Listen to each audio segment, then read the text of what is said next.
जिसका कोई वर्तमान न हो, केवल अतीत ही हो, वही भूत कहलाता है।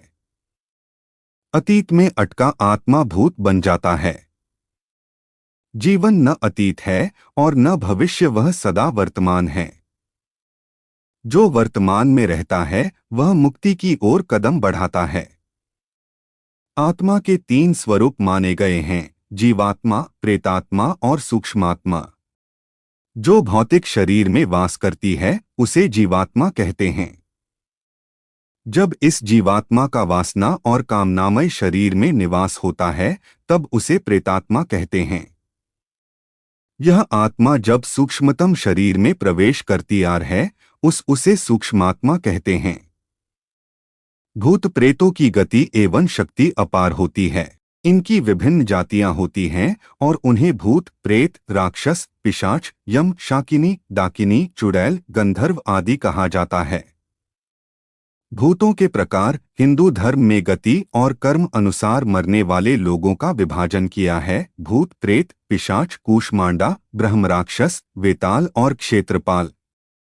उक्त सभी के उपभाग भी होते हैं।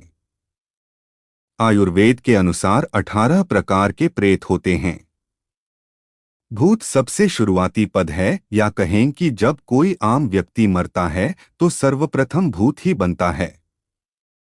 इसी तरह जब कोई स्त्री मरती है तो उसे अलग नामों से जाना जाता है।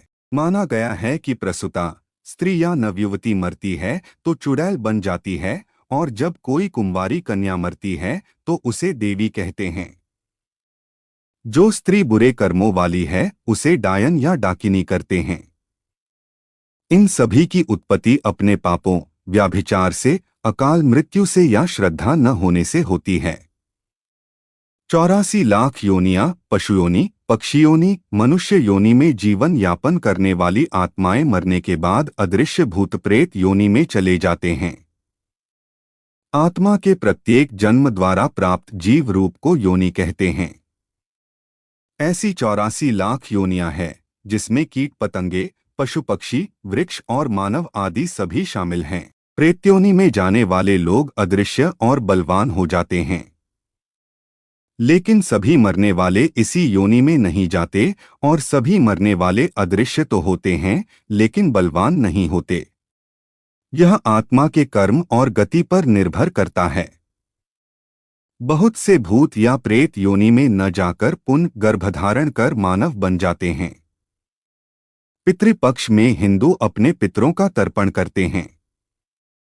इससे सिद्ध होता है कि पितरों का अस्तित्व आत्मा अथवा भूत प्रेत के रूप में होता है। गरुड़ पुराण में भूत प्रेतों के विषय में विस्तृत वर्णन मिलता है। श्रीमद्भागवत पुराण में भी धुंधकारी के प्रेत बन जाने का वर्णन आता है। अतृप्त आत्माएं बनती है भूत। जो व्यक्ति भूखा, प्यासा, संभोग सुख से विरक्त, राग, क्रोध, द्वेष, लोभ, वासना आदि इच्छाएं और भावनाएं लेकर मरा है, अवश्य ही वह भूत बनकर भटकता है।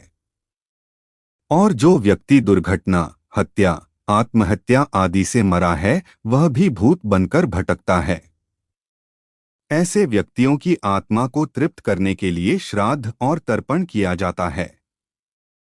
जो लोग अपने स्वजनों और पितरों का श्राद्ध और तर्पण नहीं करते वे उन अतृप्त आत्माओं द्वारा परेशान होते हैं।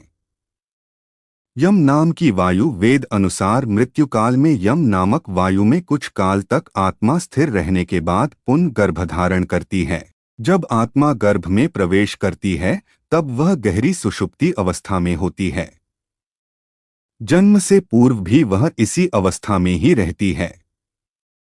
जो आत्मा ज्यादा स्मृतिवान या ध्यानी है उसे ही अपने मरने का ज्ञान होता है और वही भूत बनती है। जन्म मरण का चक्र जिस तरह सुषुप्ति से स्वप्न और स्वप्न से आत्मा जागृति में जाती हैं, उसी तरह मृत्युकाल में वह जागृति से स्वप्न और स्वप्न से सुषुप्ति में चली जाती हैं, फिर सुषुप्ति से गहन सुषुप्ति में। यह चक्र चलता रहता है। भूत की भावना, भूतों को खाने की इच्छा अधिक रहती है। इन्हें प्यास भी अधिक लगती है लेकिन तृप्ति नहीं मिल पाती है। ये बहुत दुखी और चिड़चिड़ा होते हैं। यह हर समय इस बात की खोज करते रहते हैं कि कोई मुक्ति देने वाला मिले। ये कभी घर में तो कभी जंगल में भटकते रहते हैं। भूत की स्थिति ज्यादा शोर, उजाला और मंत्र उच्चारण से यह दूर रहते हैं। इसीलिए इन्हें कृष्ण पक्ष ज्यादा पसंद है और तेरस, चौदस तथा अमावस्या को यह मजबूत स्थिति में रहकर सक्रिय रहते हैं। भूत प्रेत प्रायः उन स्थानों में दृष्टिगत होते हैं जिन स्थानों से मृतक का अपने जीवन काल में संबंध रहा है या जो एकांत में स्थित है। बहुत दिनों से खाली पड़े घर या बंगले में भी भूतों का वास हो जाता है। आपको वीडियो अच्छी लगी हो तो वीडियो को लाइक करके चैनल को सब्सक्राइब जरूर कीजिए और कमेंट्स में जय श्री राम जरूर लिखें।